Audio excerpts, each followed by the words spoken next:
கர்த்தர் நம்மோடு கூட பேசுகிற வார்த்தையை நீங்கள் கவனமாக கேளுங்க. கர்த்தருடைய வார்த்தையில் ஜீவன் இருக்கிறது. ஆமென். இன்றைக்கு என் செய்திக்கு நிறைய கடந்து போகலாம். பொதுவாகவே நாம் செய்கிற எல்லா காரியங்களிலேயும் இரண்டு விதமான வினைகள் செயல்படுவது உண்டு. அதாவது நாம் செய்கிற எந்த காரியத்திலேயும் இரண்டு விதமான வினைகள் செயல்படும் என்று நாம் பார்க்கிறோம். வினைகள், வினை என்கிற அந்த காரியத்திற்கு செயல் என்று மொழிபெயர்க்கப்பட்டிருக்கிறது. செயல்பாடுகள், வினை என்பதால் செயல்பாடுகள்.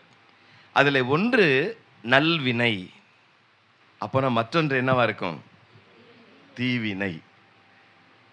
ஒன்று நாம் செய்கிற நல்ல செயல்கள் அல்லது அதற்கு எதிராய் புறப்படுகிற தீமையான செயல்கள். அது ஒரு நல்வினை, மற்றொன்று தீவினை. ஆகவே இதை எளிதாக புரிந்து கொள்ள வேண்டுமானால் ஆதியாகமம் 4:7 ஒரு வார்த்தை சொல்லுகிறது, நன்மை செய்தால் மேன்மை இல்லையோ? நன்மை செய்தால் மேன்மை இல்லையோ? அப்படியானால் நீங்கள் நன்மை செஞ்சீங்கன்னா நிச்சயமாக மேன்மை உண்டாகும் என்று கர்த்தர் சொல்லுகிறார். அதே போல நீதிமொழிகள் 11ஆம் அதிகாரத்தில் எடுத்து வாசிக்கலாம். 27ஆம் வசனம். நீதிமொழிகளின் புத்தகம் 11ஆம் அதிகாரம் 27ஆம் வசனத்தை, நன்மையை ஜாக்கிரதையுடன் தேடுகிறவன் தயையை பெறுவான், தீமையை தேடுகிறவனுக்கோ தீமையே வரும். அதாவது நன்மை செய்கிறவனுக்கு நன்மையே பலனாக வரும், தீமை செய்கிறவனுக்கு என்ன வரும்? நீங்க தான் சொல்லணும். நன்மை செய்கிறவனுக்கு நன்மையே பலனாக வரும், அதே போல தீமை செய்கிறவனுக்கு தீமையே பலனாக வரும். ஆகினால தான் நன்மை செய்தால் மேன்மை இல்லையோ என்று கர்த்தர் கேட்கிறார்.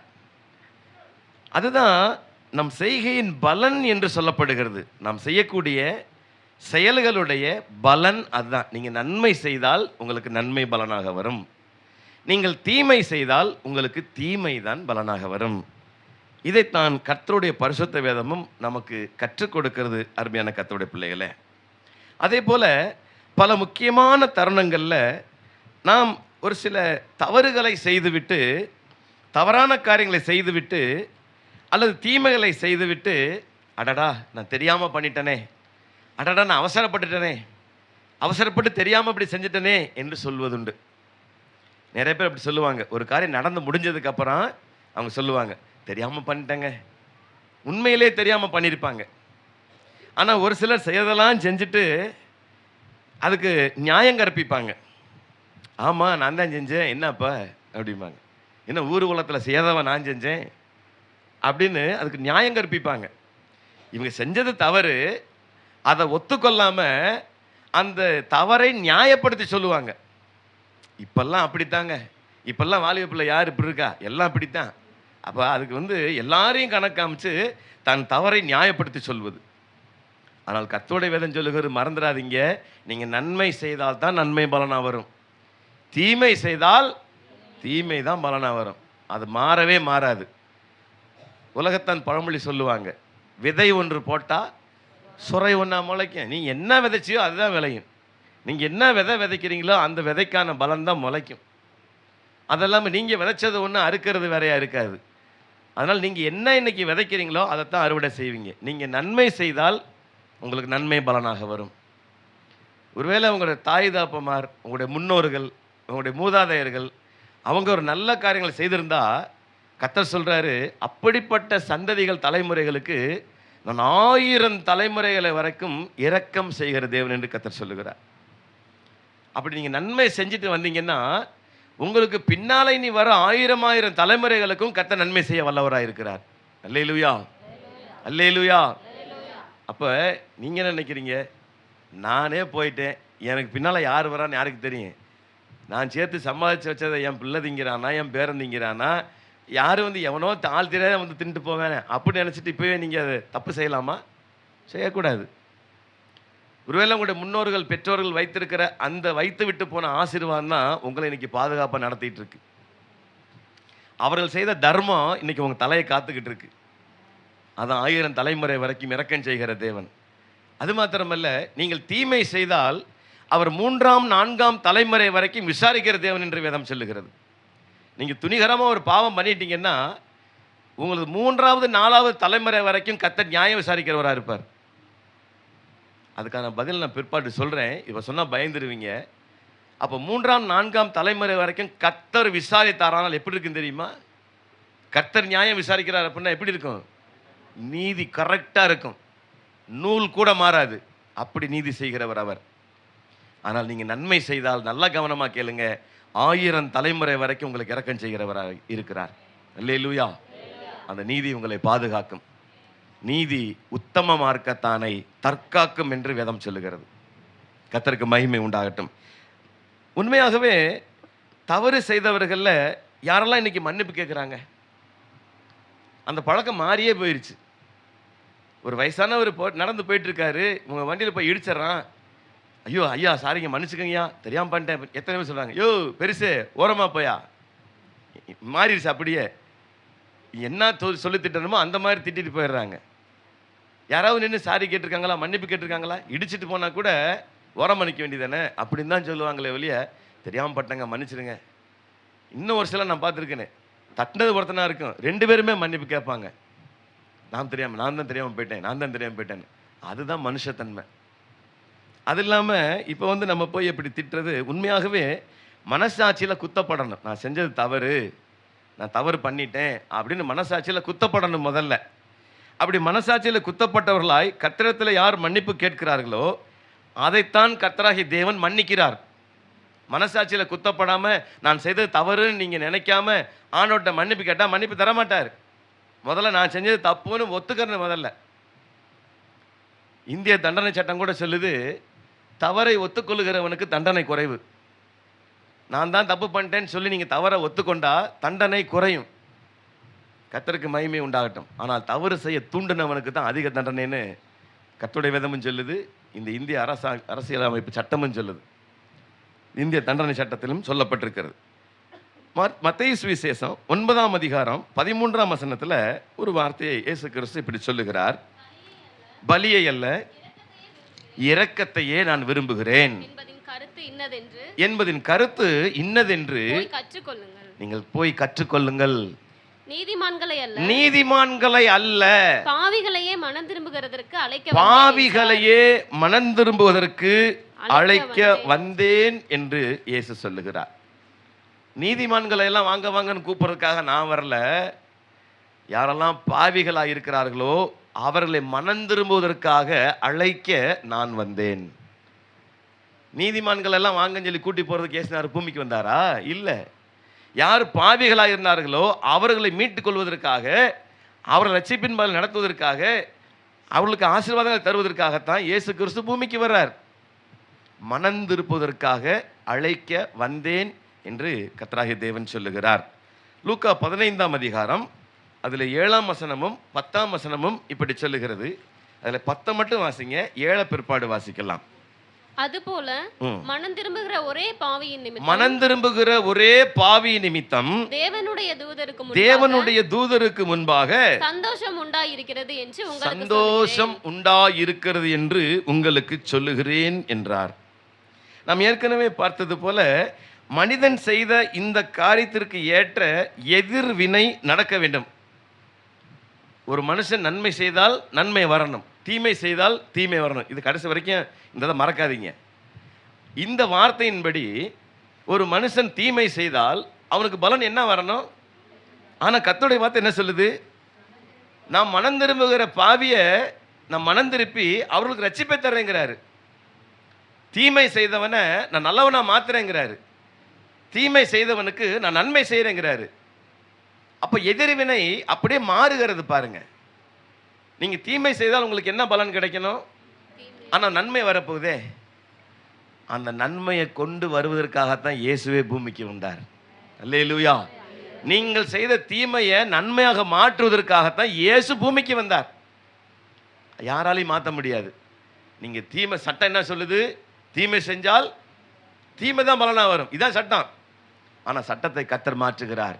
நீங்கள் தீமை செஞ்சிருக்கிறீங்க, உங்களுக்காக நான் அதை ஏற்றுக்கொள்கிறேன். நான் தீமை செய்தது போல ஏற்றுக்கொள்கிறேன். நான் பாவி என்று என்னை ஏற்றுக்கொண்டு உங்களுக்கு விடுதலை தருகிறேன் என்று சொல்லி தீமை செய்தவர்களாக இருந்த நம்மை நீதிமான்களாக மாற்றுகிறார்.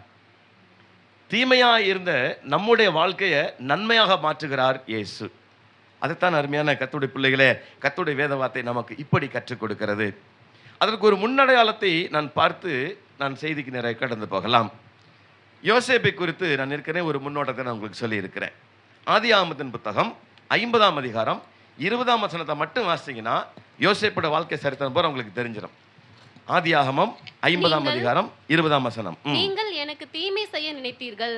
யோசேப்பு சொல்லுகிறார் தன் சகோதரர்களை பார்த்து, நீங்கள் எனக்கு தீமை செய்ய நினைத்தீர்கள், தேவனோ ஆனால் தேவனோ இப்பொழுது நடந்து வருகிறபடியே வெகு ஜனங்களை உயிரோடே காக்கும்படிக்கு அதை நன்மையாக முடிய பண்ணினார். யோசேப்பினுடைய சகோதரர்கள் 11 பேரும் அவனை வெறுத்தாங்க. ஏன் அவருடைய பெற்றோர்கள் கூட அவனை வெறுத்தாங்க. பாசமா இருந்தாங்க தான். ஆனால் யோசேப்பு சொப்பனக்காரனா இருந்தபடினால தனக்கு இப்படியெல்லாம் சொப்பனம் வந்தது என்று சொல்லி தன் பெற்றோரிடத்திலும் தன் சகோதரிடத்திலும் சொன்னபோது அவனை ஏளனமாய் பார்க்கிறாங்க, விரோதிக்கிறாங்க. அவனை பார்க்கும்போது இந்த வந்துட்டான்ல, சொப்பனக்காரன் வந்துட்டான்ல, ஆமாம் இவன் பெரிய தீர்க்கதரிசி, பெரியவர், நமக்கு எல்லாத்தையும் நம்ம ஆளுகை செய்ய போகிற வேந்தேன் அப்படின்னு அவனை வசைபாடி எப்படியாவது அவனை கொலை செய்ய வேண்டும் என்ற எண்ணத்தோடு கூட தான் போராடிட்டு இருந்தாங்க. சமயம் வந்தது. அதே போல் பல வர்ண அங்கேயே அணிந்து தன் சகோதரை பார்க்கும்படியாக அவன் காடுகளுக்குள்ளே போகிறான். அப்போ அவனை பார்க்கிற சகோதரமார்கள், இதோ சொப்பனக்காரன் வர்றான், இன்னைக்கு நிச்சயமாக கொண்டுறான்னு சொல்லி அவனை படி சட்டையெல்லாம் உரிச்சு எடுத்துட்டு அவனை மற்றவங்க ரூபன் சொல்கிறான், யூதா சொல்கிறான், இவங்களோட தயவினால குழிக்குள்ளே மட்டும் போட்டுறாங்க, தண்ணீர் இல்லாத குழிக்குள்ளே போட்டுறாங்க. அதுக்கப்புறம் நடந்த சம்பவம் உங்களுக்கு தெரியும். அப்புறம் திருப்பி ஏன்ப்பா அவனை இங்கே கிடப்பானே, அவனுக்கு 20 வெள்ளிக்காசுக்கு வித்தரலான்னு சொல்லி அவனை வித்துறாங்க. இஸ்மாவேல் கையில் வித்து போட்டதுக்கப்புறம் எகிப்தில் அங்கே போத்திபாரோட அரண்மனையில் அடிமையாக வாங்கப்படுகிறான். இந்த சம்பவம் உங்களுக்கு தெரியும். இப்போ யோசேப்பு அன்றைக்கு குழியில் போடப்பட்ட ஒரு அடிமையானவன் அல்ல. இன்றைக்கு அவன் பிரதம அமைச்சராக இருக்கிறான். எகிப்து தேசத்துக்கு எங்கும் அவன் ஒரு பிரதமராக நியமிக்கப்பட்டிருக்கிறான். ராஜாவுக்கு அடுத்த ஸ்தானத்தில், ராஜாவுக்கு அடுத்த சிங்காசனத்தில் உட்காரும்படியான தகுதி பெற்றிருக்கிறான். அப்பொழுது தேசம் எங்கும் பஞ்சம். யோசேப்புடைய சகோதரமார்கள் இந்த பஞ்சத்தை போக்குவதற்காக எகிப்தில் தானியம் உண்டென்று கண்டு கேள்விப்பட்டு தானியம் வாங்குவதற்காக எகிப்துக்கு வர்றாங்க. அங்கே வந்தால் கடைசி தம்பி யோசேப்பு அங்கே இருக்கிறான். இவன் தான் யோசேப்புன்னு அவங்களுக்கு தெரியாது. ஆனால் அவன் கண்டு கொண்டான், இவன்லாம் என் சகோதரன், இவங்கெல்லாம் என் சகோதரன் மாதிரி தான் அப்படின்னு சொல்லி அதை உறுதிப்படுத்தி கொள்ளுகிறான். பிற்பாடு உங்களுக்கு தெரியும், அந்த நடந்த சம்பவம்லாம் சொன்னால் நேரம் இருக்காது.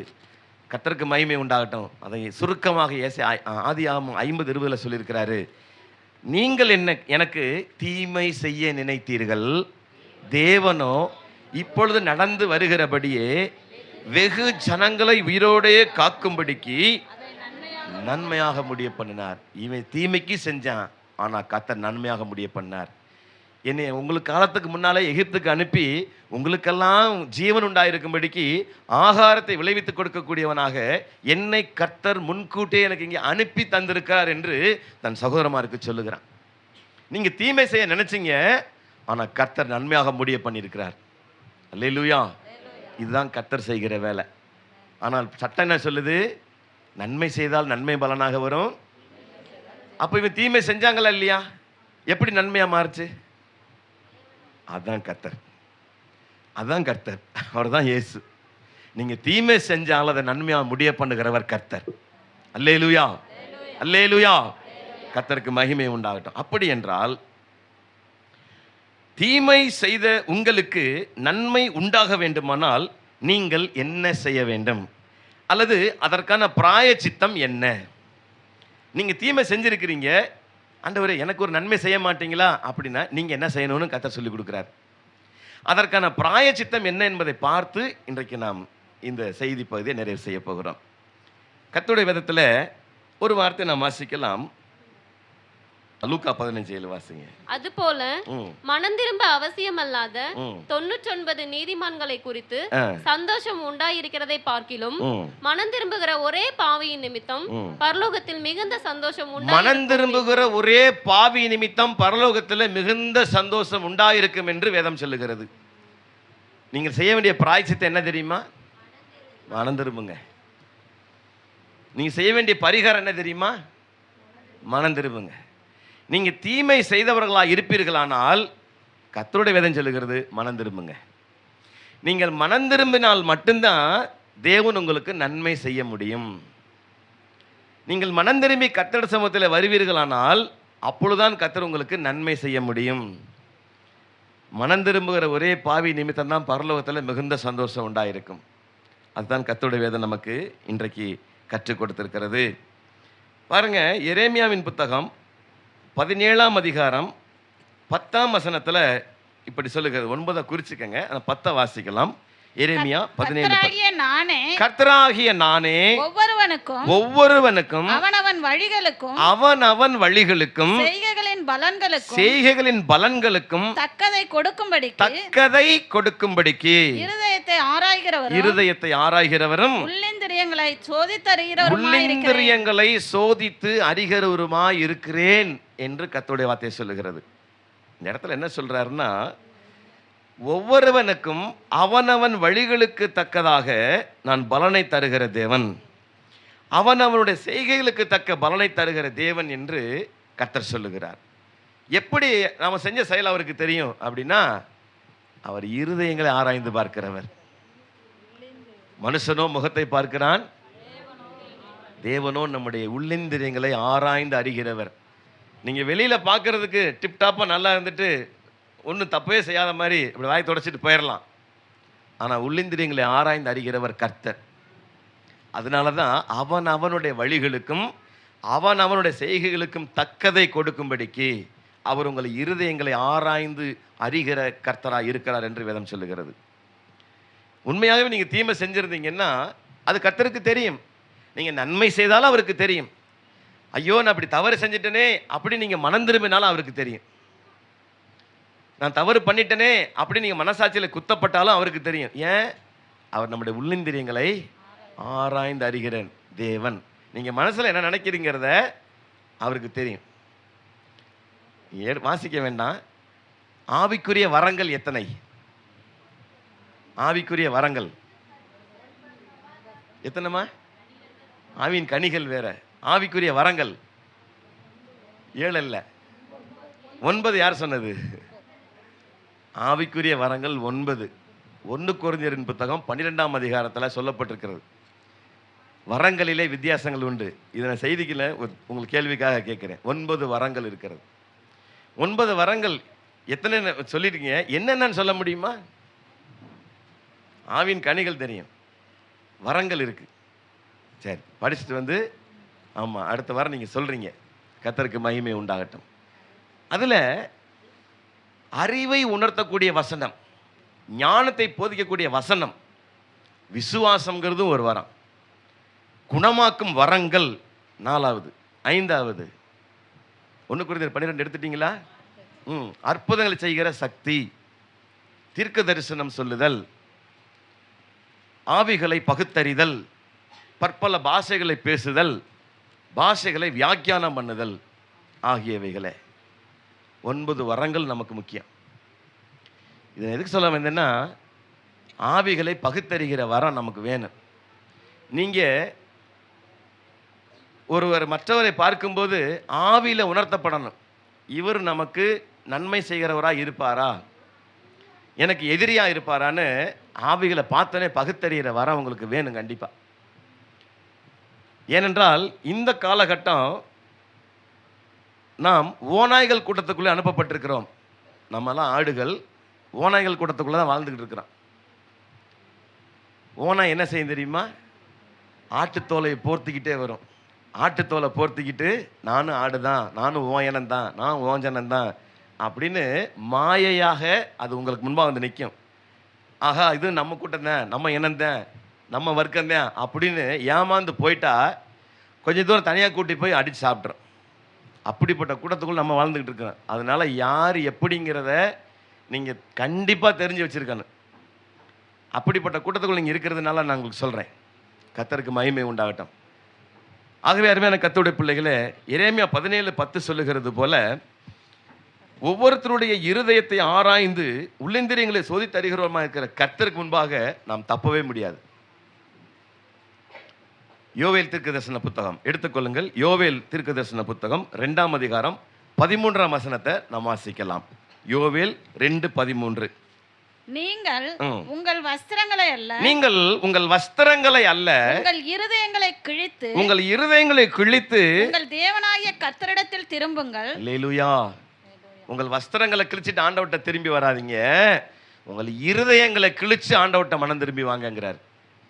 இருதயத்தில் குத்தப்படணும். ஐயோ நான் தவறு பண்ணிட்டேனே, இந்த குடும்பத்துக்கு துரோகம் பண்ணிட்டேனே, இவங்களை நான் கெடுத்துட்டேனே, இவங்க மேலே இருக்கிற நான் பொறாமப்பட்டனே, நான் வேதனை அடைகிறேன்னு சொல்லி உண்மையாகவே இருதயத்தில் குத்தப்படணும்னு கர்த்தர் சொல்றாரு. அப்போ உங்கள் வஸ்திரங்களை கிழிக்க அல்ல, உங்கள் இருதயங்களை கிழித்து கர்த்தரிடத்தில் திரும்பி வாங்கன்னு சொல்றார். மீதி வசனத்தை வாசிங்க. அவர் இரக்கமும், ஏனென்றால் அவர் இரக்கமும் மன உருக்கமும் நீடிய சாந்தமும் மிகுந்த கிருபையும் உள்ளவர். அவர் தீங்குக்கு மனஸ்தாபப்படுகிறவருமாய் இருக்கிறார். அவர் தீங்குக்கு மனஸ்தாபப்படுகிறவருமாய் இருக்கிறார். நீங்கள் செய்த தீமைக்கு அவர் மனஸ்தாபப்படுகிற தேவன்.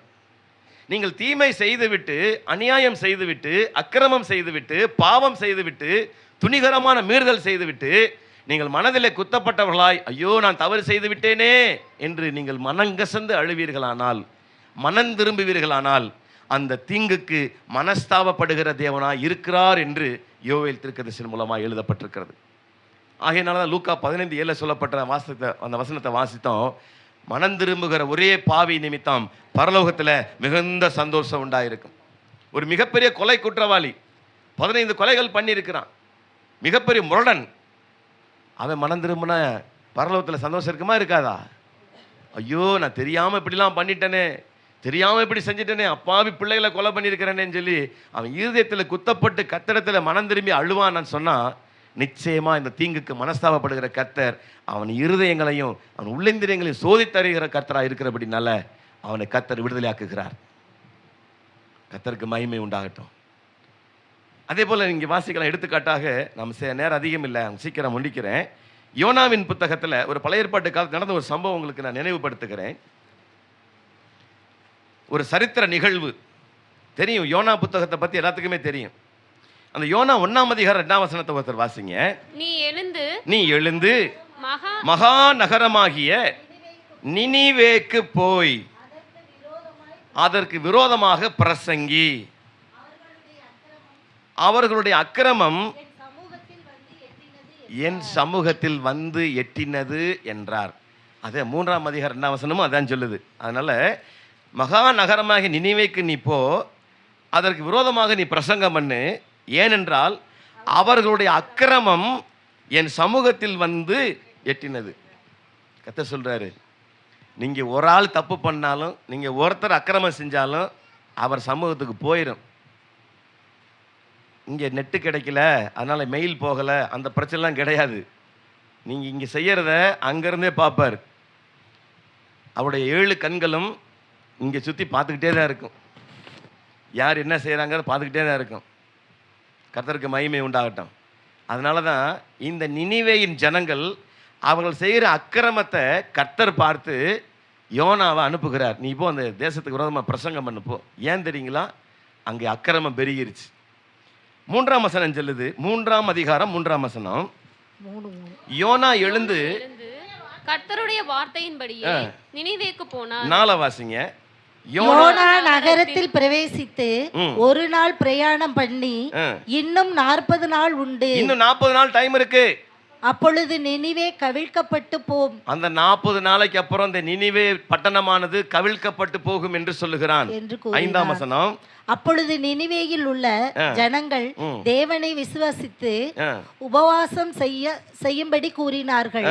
பெரியோர் முதல் சிறியோர் மட்டும் இருட்டுடுத்தி கொண்டார்கள். இந்த வார்த்தையை கேட்டவுடனே அந்த நினிவே பட்டணத்தில் இருக்கிற ஜனமெல்லாம் அவர்கள் இருதயத்தில் குத்தப்பட்டவர்களாகி, ஆமா நாங்கள் அக்கிரமம் செஞ்சிட்டோம், பாவம் பண்ணிட்டோம், நாங்கள் மனம் திரும்புகிறோம் அப்படின்னு சொல்லி உபவாசம் செய்து தங்கள் சாக்கு உடைகளை அணிந்து கொண்டு ரெட்டு உடுத்தி கொண்டார்கள் என்று கர்த்தருடைய வார்த்தை சொல்லுகிறது.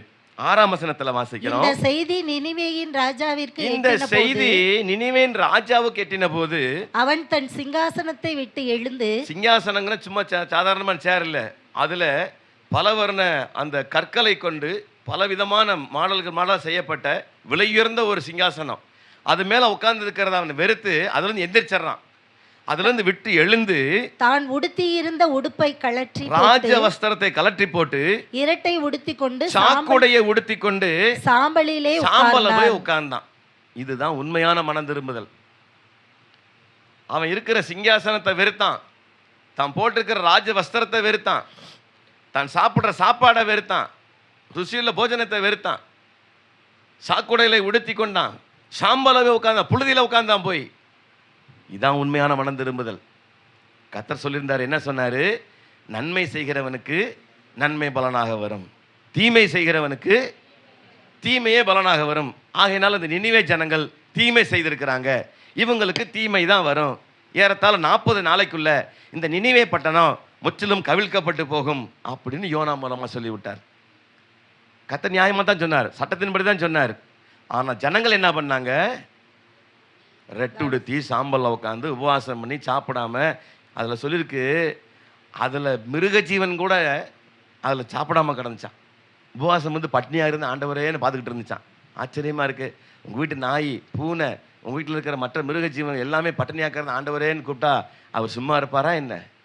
இவரை பார்த்தாரு, மனதுருகினாரு, மனதிறங்கினாரு, அவர்களுக்கு செய்ய வேண்டிய தீமையிலிருந்து அவர்களுக்கு விலக்களித்து இந்த நகரத்தை, இந்த நினிவேயை நான் கவிழ்க்க மாட்டேன், இந்த ஜனங்களை நான் அழிக்க மாட்டேன்னு சொல்லி யோனாவிட்ட திரும்பி சொல்றாரு. வலது கைக்கும் இடது கைக்கும் வித்தியாசம் தெரியாத 1,20,000 ஜனங்கள் மேல் கர்த்தர் பரிதாபம் கொண்டார். 1,20,000 ஜனங்களை கர்த்தர் அன்றைக்கு பாதுகாத்தார். ஏன் தெரியுங்களா? இவர்கள் தங்களை தாழ்த்தினபடினால, உபவாசம் செஞ்சபடினால இல்லை, உண்மையாகவே மனசாட்சியில் குத்தப்பட்டவர்களாய், இருதயத்தில் குத்தப்பட்டவர்களாய் இருந்து அவர்கள் மனம் திரும்பி கர்த்தருக்கு முன்பாக உபவாசம் செய்தபடினால கர்த்தர் மனதிறங்கினார். இல்லைன்னா அவர் எதுக்காக அனுப்பிச்சார் யோனாவை? ஏய் 40 நாள் தான் நினிவே அழிக்கப்படுறேன்னு போய் சொல்லு. அவர் அழிக்கிறதுக்கு தான் பிளான் பண்ணி அனுப்பிச்சார். ஜனங்கள் என்ன செஞ்சாங்க? ராஜா என்ன செஞ்சாங்க? அங்கே மிருகஜீவன் என்ன செஞ்சுன்னா எல்லாம் ரெட்டு உடுத்தி சாம்பல்ல உட்காந்து மனம் திரும்பிச்சு. ஐயோ நாங்கள் அக்கிரமம் பண்ணிட்டோம், கள்ளக்குளமாக துரோகம் பண்ணிட்டோம்னு நினைச்சாங்க. அந்த உண்மையான மனம் திரும்பலை தான் கர்த்தர் எதிர்பார்க்கிறார். உங்களிடத்திலும் உங்ககிட்டயும் அந்த மனம் திரும்பல் தான் எதிர்பார்க்கிறார். ஒருவேளை நீங்கள் தீமை செஞ்சிருப்பீங்க, அக்கிரமம் செஞ்சிருப்பீங்க, இன்னைக்கு சொல்ல, இன்னைக்கே மனம் திரும்புங்க. இன்னைக்கே மனம் திரும்பி கர்த்தர் சமூகத்தில் ஒப்புரவாகுங்க. ஐயோ ஆண்டவரே நான் தவறு பண்ணிட்டேன், அக்கிரமம் பண்ணிட்டேன், என்னை மன்னிச்சிருங்க, எனக்கு வர வேண்டிய தீமையிலேருந்து என்னை மாற்றுங்க, எனக்கு நன்மை செய்யுங்கன்னு கேளுங்க. அப்பொழுது கர்த்தர் உங்களுக்கு மனதிறங்கி அவர் நன்மை செய்ய வல்லவராயிருக்கிறார். அல்லேலூயா, அல்லேலூயா. கர்த்தருக்கு மகிமை உண்டாகட்டும். என்னாகமத்தின் புத்தகத்தில் 21ஆம் அதிகாரம், அதில் 5 முதல் 9 வசனங்களை வரை குறிச்சுக்கங்க. அதை நான் உங்களுக்கு சொல்லித்தரேன். இப்போ எகிப்து தேசத்திலிருந்து இஸ்ரவேல் ஜனங்களை கர்த்தராகிய தேவன் தன் சொந்த தேசமாகிய இஸ்ரவேலுக்கு காணியாட்சியை கொடுக்கப்படுகிற தேசமாகிய கானான் தேசத்துக்கு அவர்களை அழைத்து கொண்டு வந்தார். அழைத்து கொண்டு வருகிற வேளையில் முதலாவது செங்கடல் எதிர்பட்டது. செங்கடலை கர்த்தர் பிளந்தார், வழி உண்டாக்கி கொடுத்தார், செங்கடலை கடந்தார்கள்.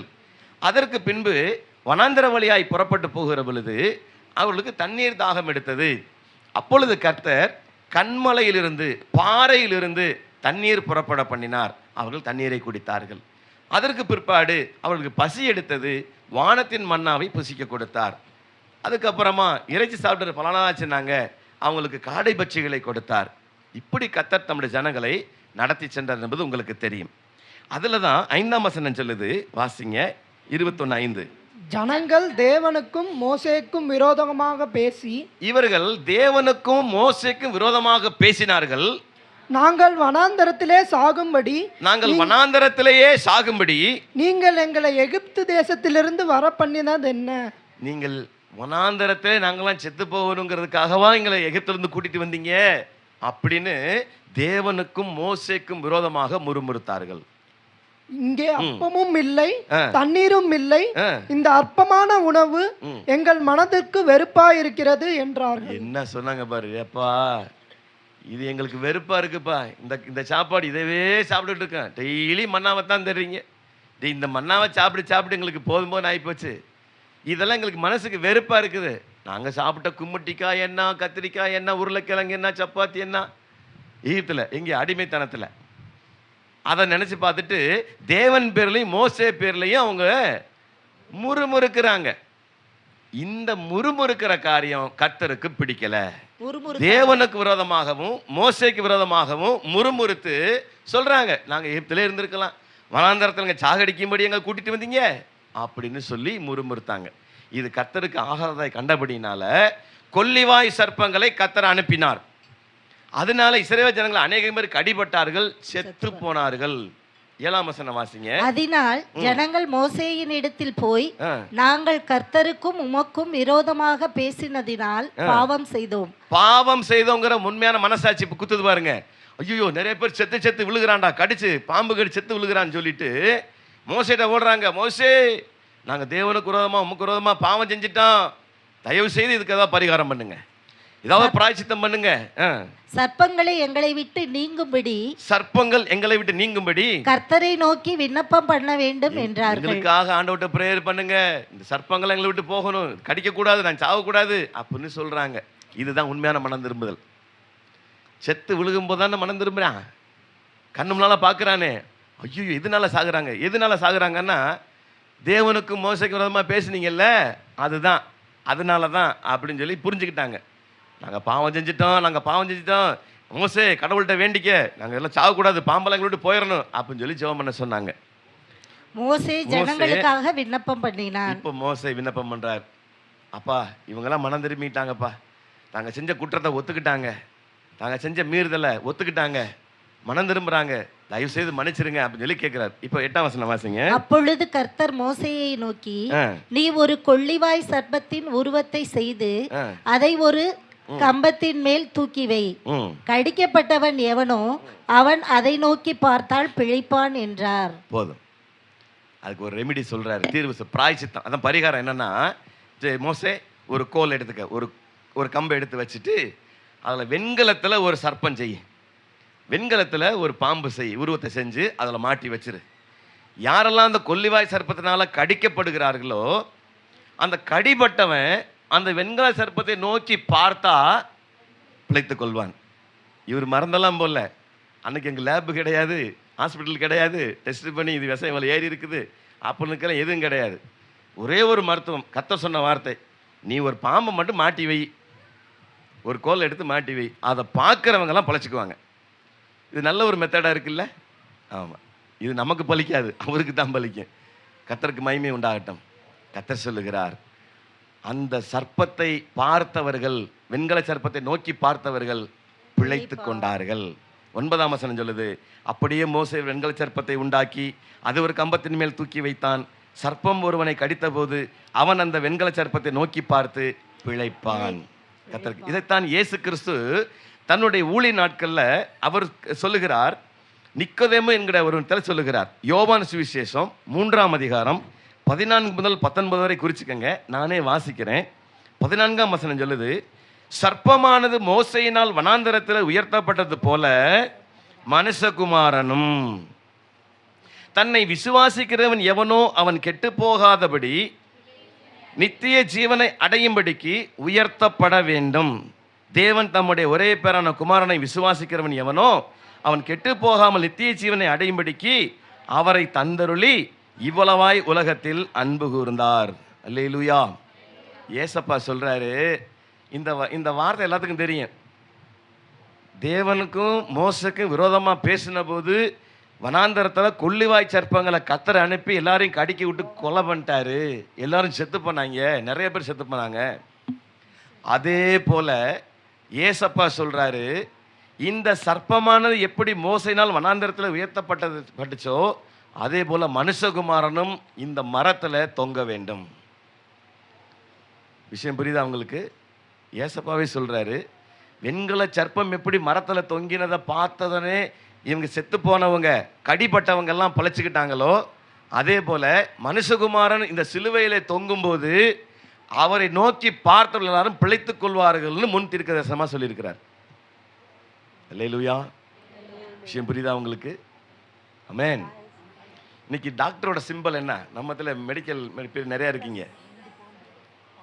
2 பாம்பு சுத்தி இருக்கும். ஆனா அது தப்பு. ஒரு பாம்பு தான் சுத்தி இருக்கும். அதுதான் ஒரிஜினல். நம்மளுக்கு வச்சுக்கிட்டாங்க, 2 பாம்பு சுத்தி வச்சுக்கிட்டாங்க. அது ஒரு அடையாளம். என்ன தெரியுங்களா? அந்த பாம்பை நோக்கி பார்த்தவன் பிழைச்சிக்குவாங்கிறதுக்கு தான் டாக்டர் அடையாளம் கொடுத்தான். நிறைய பேருக்கு தெரியாது எதுக்கிட்ட அந்த சிம்பல் போட்டிருக்காங்கன்னா. கர்த்தருடைய வார்த்தை சொல்லுது, அந்த வெண்கல சர்ப்பத்தை நோக்கி பார்த்தவர்கள் பிழைத்து கொண்டால். அதனால டாக்டர் நாங்கள் இருக்கிறோம், நீங்கள் வாங்க உங்களை பிழைக்க பண்ணுவோம்னு சொல்லித்தான் அந்த சிம்பலை வச்சாங்க. இன்னும் நிறைய விளக்கு இருக்கு, பின்னால் சொல்கிறேன். கர்த்தருக்கு மகிமை உண்டாகட்டும். அதே போல மனுஷகுமாரன் இந்த சர்ப்பத்தை போல ஒரு கோலிலே மாட்டியவர் தொங்குகிறதை பார்க்கிற மற்றவர்கள் யாரு? தீமை செய்தவர்கள், தேவனுக்கு விரோதமாய் முறுமுறுத்தவர்கள், குற்றம் செய்தவர்கள், தீமை செய்தவர்கள் அதை நோக்கி பார்க்கிற பொழுது பிழைத்துக் கொள்வார்கள் என்று கர்த்தர் சொல்லுகிறார். இதுதான் இன்னைக்கு மெசேஜ் உங்களுக்கு. இப்போ சங்கீதம் 34:5 சொல்லியிருக்கு, அவரை நோக்கி பார்த்த முகங்கள் பிரகாசமடைந்தார்கள், அவர்கள் முகங்கள் வெட்கப்படவில்லை. அப்போ அவரை நோக்கி பார்த்த முகங்கள் பிரகாசம் அடையும் என்று கர்த்தருடைய வார்த்தை மிக தெளிவாக சொல்லுகிறது. அல்லேலூயா.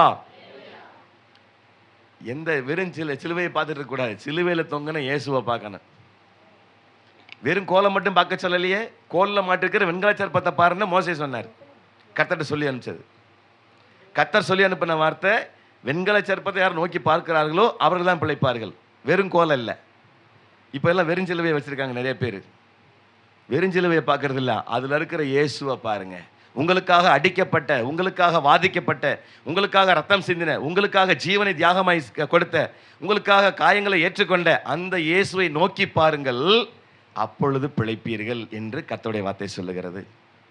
ஆமென். அருமையான கர்த்தருடைய பிள்ளைகளே, 1 தீமோத்தேயுவின் புத்தகம் 2ஆம் அதிகாரம் 4, 5, 6 சொல்லுகிறது, எல்லா மனுஷரும் ரட்சிக்கப்படவும் சத்தியத்தை அறிகிற அறிவை அடையவும் அவர் சித்தமுள்ளவராயிருக்கிறார்.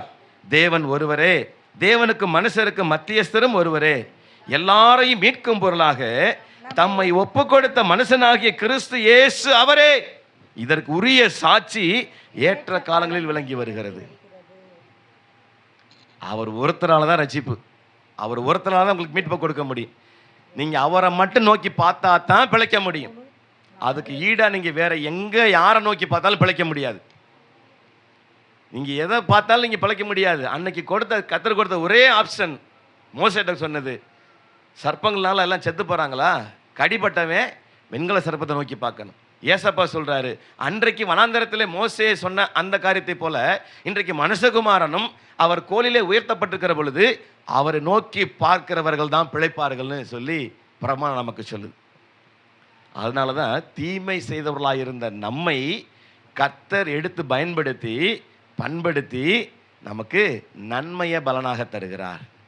அல்லேலூயா. நம்ம எவ்வளோதான் நீங்கள் குற்றம் பண்ணியிருந்தாலும் சரி, எவ்வளோ அக்கிரமம் பண்ணியிருந்தாலும் சரி, எவ்வளோ தீமை செஞ்சாலும் சரி, கர்த்தரை தயவாய் உங்களுக்கு மன்னிக்க அவர் ஆயத்தமாக இருக்கிறார். எப்போ தெரியுங்களா? நீங்கள் உண்மையிலேயே மனசாட்சியில் குத்தப்பட்டவர்களாகி அவரை நோக்கி பார்க்கிற பொழுது. அல்லேலூயா.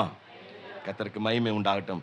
ஏசாயா 53 5 முதல் அந்த 12 வரைக்கும் வாசிங்க. மொத்தமாக 12 வசனம் தான் இருக்குது. அதை வீட்டில் வாசிச்சு பாருங்க, தயவாக வாசிங்க. 6ஆம் வசனத்தை மட்டும் நம்ம எல்லாம் சேர்ந்து வாசிக்க போகிறோம். இல்ல 6ஆம் வசனம் மட்டும். நாம் எல்லாரும் ஆடுகளைப் போல வழிதப்பி தெரிந்து அவனவன் தன் வழியிலே போனோம். கர்த்தரோ நம்ம எல்லாருடைய அக்கிரமத்தையும் அவர் மேல் விழ பண்ணினார். அல்லேலூயா. நம்ம எல்லாம் அவங்க வழியில போடிட்டு இருக்கிறோம். மந்தையில் ஒரு ஆடு ஒரே மாதிரி எல்லாம் ஒன்றுக்கு போயிட்டு இருக்கு, மேய்ஞ்சிக்கிட்டே போகும். அதாவது இஷ்டத்துக்கு மேய்ஞ்சிக்கிட்டே போகும். அது மாதிரி அவனவன் தன் வழியில போயிட்டு இருக்கிறான். ஆனால் கர்த்தரோ நம்ம எல்லாருடைய அக்கிரமத்தையும் அவர் மேல் விழ பண்ணினார். நியாயமாய் நாம் செய்த தீமைகளுக்கு சட்டத்தின்படி என்ன வரணும்? தீமை தான் வரணும். நாம் செஞ்ச தீமைக்கு பதிலாக தீமை தான் வரணும். ஆனால் நன்மையாக அதை முடிய பண்ணினார். நாம் தான் தண்டிக்கப்பட வேண்டும் என்ற வினையை மாற்றி நம்முடைய பாவத்திற்கான பரிகார பலியாக இயேசுவையே அவர் ஏற்படுத்தினார் என்று வேதம் சொல்லுகிறது. நீங்கள் அந்த இயேசு கிறிஸ்துவை விசுவாசித்து ஏற்றுக்கொள்வீர்களானால் அழிவுக்கு விலக்கி மீட்கப்படுவீர்கள் என்பது சத்தியம். நீங்கள் அந்த இயேசு கிறிஸ்துவை நோக்கி பார்ப்பீர்களானால் பிழைப்பீர்கள் என்பது வேத சத்தியம். அதனால் அருமையான கர்த்தருடைய பிள்ளைகளே, உபாகமம் 8ஆம் அதிகாரத்தில் நீங்கள் வீட்டில் வாசித்து பாருங்கள். இதோடு நிறைவு செய்கிறேன். உன்னுடைய பின் நாட்களில் உனக்கு நன்மை செய்யும் பொருட்டு உன்னை சிறுமைப்படுத்தி உன்னை சோதித்து கொல்லிவாய் சர்ப்பங்களுக்கும் தேளுகளுக்கும் தண்ணீரில்லா வறட்சியான பயங்கரமான பெரிய வனாந்தர வழியாய் உன்னை அழைத்தவரும் உனக்காக பாறையான கண்மிலிருந்து தண்ணீர் புறப்பட பண்ணினவரும் உன் பிதாக்கள் அறியாத மன்னாவினால் வனாந்தரத்தில் உன்னை போஷித்தவருமான உன் தேவனாகிய கர்த்தரை நீ மறவாமலும். 17ஆம் வசனம் சொல்லுகிறது, என் சாமர்த்தியமும் என் கைப்பலனும் இந்த ஐஸ்வர்யத்தை எனக்கு சம்பாதித்தது என்று நீ உன் இருதயத்திலே சொல்லிக்கொள்ளாமல் இருக்க எச்சரிக்கையாயிருந்து உன் தேவனாகிய கர்த்தரை நினைப்பாயாக. 19 வாசிங்க. உன் தேவனாகிய கர்த்தரை நீ மறந்து வேறே தேவர்களை வேற எந்த தேவர்களையும் சேவித்து அவர்களை பணிந்து கொள்வாய், அவைகளை நீங்கள் பணிந்து கொள்வீர்களானால் நிச்சயமாய் அழிந்து போவீர்கள். அப்ப சொல்றாரு, நிச்சயமாய் நீங்கள் செய்த தீமைக்கு தீமை வரும். இந்த இயேசு கிறிஸ்துவ எல்லாமே வேற எந்த அந்நிய தேவர்களை நீங்கள் நோக்கி பார்ப்பீர்களானால் உங்களுக்கு நிச்சயமா அழிவு வரும். இந்த இயேசு கிறிஸ்துவை தவிர வேற யாரை நீங்க நோக்கி பார்த்தாலும் உங்களுக்கு அழிவு வரும். இயேசுவை மட்டும் நீங்க நோக்கி பாருங்க, அப்பொழுதுதான் பிழைப்பீர்கள் என்று கர்த்தருடைய வார்த்தை சொல்லுகிறது. 19ஆம் வசனத்தை மறுபடியும் வாசிக்கிறேன். உன் தேவனாகிய கர்த்தரை நீ மறந்து வேறே தேவர்களை சேவித்து அவர்களை பணிந்து கொள்வாயானால் நிச்சயமாய் அழிந்து போவீர்கள் என்று இன்று உங்களுக்கு சாட்சியாய் அறிவிக்கிறேன் என்று கர்த்தர் சொல்லுகிறார். இது சாட்சியாவே கர்த்தர் சொல்றார். தயவு செய்து அந்த உன்னதமான தேவன் இயேசு அந்த கல்வாரி சிலை தொங்கினதை உங்கள் கண்ணை மூடி கொஞ்சம் தியானம் பண்ணி பாருங்க. நியாயமாக உங்களைத்தான் தொங்க விட்டுருக்கணும். அது மாதிரி உங்களுக்கு பதிலாக அவர் அடிபட்டிருக்கிறார். அதை நோக்கி பாருங்க. அவரை நோக்கி பார்த்த முகங்கள் பிரகாசம் அடையும், வெட்கப்பட்டு போவதே இல்லை. இதுதான் கர்த்தர் நமக்கு தருகிற வார்த்தை. அதாவது உங்களுக்காக, உங்களுடைய பாவங்களுக்காக, உங்கள் அக்கிரமங்களுக்காக கல்வாரி சிலுவை ஏற்றுக்கொண்டு உங்கள் பாவங்களையும் சாபங்களையும் வியாதிகளையும் பரிகரிப்பதற்காக தன்னையே முழுவதுமாய் சிலுவையில் அர்ப்பணித்து ஜீவனையே தியாகமாய் தந்த அந்த இயேசு கிறிஸ்துவை நீங்கள் மறந்து வேறே தேவர்களை நீங்கள் பணிந்து கொண்டால் நிச்சயமாய் அழிந்தே போவீர்கள் என்று பரிசுத்த வேதம் சொல்லுகிறது. மறந்து போயிருவீங்களா? ஞாபகம் வச்சிருப்பீங்களா? ஞாபகம் வச்சுக்கிட்டா பிழைச்சிக்கிட்டீங்க. மறந்துட்டீங்கன்னாக்க அவர் உங்களை மறந்துடுவார். அப்புறம் சொல்லி அனுப்புவார், நேராக போ, திண்டுக்கல்ல பஸ் ஸ்டாண்டில் இந்த பக்கம் போகிறான், பாம்பை விட்டுரு அப்படின்றவார். இந்த பக்கம் போகிறான் பாம்பு, இந்த பக்கம் கொல்லி வாய்ச்சா இருப்பான், அனுப்பு போகிறாது அனுப்பிடான்ருவார். எப்போ நீங்கள் மறந்துட்டீங்கன்னா இதை மறந்துடாதீங்க. ஆகினால் அருமையான கர்த்தருடைய பிள்ளைகளே, இது கர்த்தருடைய வார்த்தை. மனம் திரும்புகிற ஒரே பாவி நிமித்தம்தான் பரலோகத்தில் மிகுந்த சந்தோஷம் உண்டாயிருக்கு. எல்லா ஜனங்களும் ரட்சிக்கப்படவும் சத்தியத்தை அறிகிற அடையவும் அவர் சித்தம் உள்ளவராக இருக்கிறார். சத்தியம் தெரிஞ்சுக்கங்க. இதை தெரிஞ்சுக்கிட்டீங்கன்னா பிழைப்பீர்கள். அவரை நோக்கி பார்த்தவர்கள் பிரகாசம் அடையணும். நம்முடைய முகத்தில் வெக்கப்பட்டு போகவே கூடாது. எழுந்து நிற்போமா? நாம் ஜெபிப்போம். ஆண்டவரே, இன்றைக்கு நீர் சொன்ன இந்த நல்ல வார்த்தைக்காக நன்றி செலுத்துகிறோம் அப்பா. கர்த்தருடைய பரிசுத்த வேதத்தில் சொல்லப்பட்டிருக்கிற சட்டத்தின்படி நன்மை செய்தால் மட்டும்தான் நன்மை பலனா வரும். தீமை செய்கிறவனுக்கு தீமையே பலனா வரும் நாங்கள் பார்த்தாண்டவரே. ஆனால் தீமை செய்தவர்களாக இருந்த எங்களுக்கு எப்படி நன்மை உண்டாகும் என்று சொன்னால், எங்களுக்காக ஜீவனையே தியாகமாய் தந்த, எங்களுக்காக கல்வாரி சிலுவிலே தன்னையே அர்ப்பணித்த அந்த இயேசுவை நோக்கி பார்க்கிற பொழுது நாங்கள் செய்த தீமைக்கு பதிலாக நன்மை பலனாக வரும் என்று நாங்கள் இன்றைக்கு அறிந்து கொண்டார் ராஜா. அவரை அல்லாமல் வேறே தேவர்களை நீங்கள் பணிந்து கொண்டால் நிச்சயமாகவே அழிந்தே போவீர்கள் என்று கர்த்தருடைய பரிசுத்த வேதம் சொல்லியிருக்கிறதே. அந்த வார்த்தையின் பிரகாரம் ஆண்டவரே, நாங்கள் நன்மையை பின்பற்றி செல்கிறவர்களாய் மாற்றுவீராக. மனம் திரும்புகிறவர்களாய் எங்களை மாற்றுவீராக. இருதயத்தில் குத்தப்பட்டவர்களாய் எங்களை மாற்றுவீராக. இது நாங்கள் ஒருபோதும் மறக்காதபடி எங்களுக்கு ஒவ்வொரு நாளும் நினைவுபடுத்துவீராக. ஆண்டவரே, இன்றைக்கு கர்த்தருடைய சமூகத்தில் மனம் திரும்ப வேண்டும் என்கிற எண்ணத்தோடு கூட, மனம் திரும்ப வேண்டும் என்ற அந்த விருப்பத்தோடு கூட வந்து நிற்கிற பிள்ளைகளை என் தேவனாகிய கர்த்தர் நீர் தொடுவீராக. ஆண்டவரே உம்முடைய பிள்ளைகள் விரும்பி வந்த காரியங்களை அனுகூலப்படுத்தும்படியாய் ஆண்டவர் 30, 60, 100 பலன் கொடுக்கத்தக்கதாக கர்த்தருடைய பிள்ளைகளுக்கு விளைச்சலின் பலனை பெருக பண்ணுவீராக நாங்கள் ஜெபிக்கிறோம். நீதியின் விளைச்சலை பெருக பண்ணுகிற தேவன் நீர். உம்முடைய பிள்ளைகளுக்கு ஆசீர்வாதங்களை பெருக பண்ணுங்க ராஜா. ஒரு மிகப்பெரிய மனம் திரும்புதல் உண்டாயிருக்கணுமே. உம்முடைய வருகை நாட்கள் ஆண்டவரே வெகு சீக்கிரமாய் வரப்போகிறதே. அதற்குள்ளாக உம்முடைய பிள்ளைகள் மனம் திரும்ப வேண்டுமே. ஒரு கூட்ட ஜனத்தை நாங்கள் சேர்க்க வேண்டுமே. இந்த இடத்துல ஒரு புதிய ஆலய கட்டடத்தை ஏற்படுத்த வேண்டுமே. இந்த பகுதியில் இருக்கிற எல்லா ஜனங்களும் பெரிய ரட்சிப்புக்கு நேராக எழுப்புதல் அடையணுமே. அதற்கு வேண்டி பிரத்யேகம் நாங்கள் ஜெபிக்கிற ராஜா. ஆண்டவரே வழி பிரயாணங்கள் இருக்கிற அந்த கட்டிட வேலையாட்களுக்காக ஜெபிக்கிறோம். சுகபத்திரமாக அவர்களை கொண்டு வந்து சேர்ப்பீராக. இன்றைக்கு வந்திருக்கிற எல்லா கர்த்தருடைய பிள்ளைகளும் தகப்பனே வருகிற புதன்கிழமை நாளிலே அந்த தேவாலயத்தை அடிக்கலை நாட்டப் போகிறோம். அதற்காக பிரயாசப்பட்டு கடந்து வர கர்த்தர் உதவி செய்வீராக நாங்கள் ஜெபிக்கிறோம்ப்பா. இன்றைக்கு வந்திருக்கிற எல்லா கர்த்தருடைய பிள்ளைகளையும் என் தேவனாகிய கர்த்தர் ஆசீர்வதிக்கும்படி உடைய கரத்தில் ஒப்புக் கொடுக்கிறோம். லூக்கா 15:7 சொல்லுகிறது போல மனம் திரும்புகிற ஒரே பாவி நிமித்தம் தான் பரலோகத்தில் மிகுந்த சந்தோஷம் உண்டாயிருக்கின்ற வார்த்தை பிரமாணத்தின்படி பரலோகத்தில் இன்றைக்கு மிகப்பெரிய சந்தோஷம் உண்டாயிருப்பதாக நாங்கள் ஜெபிக்கிறோம்.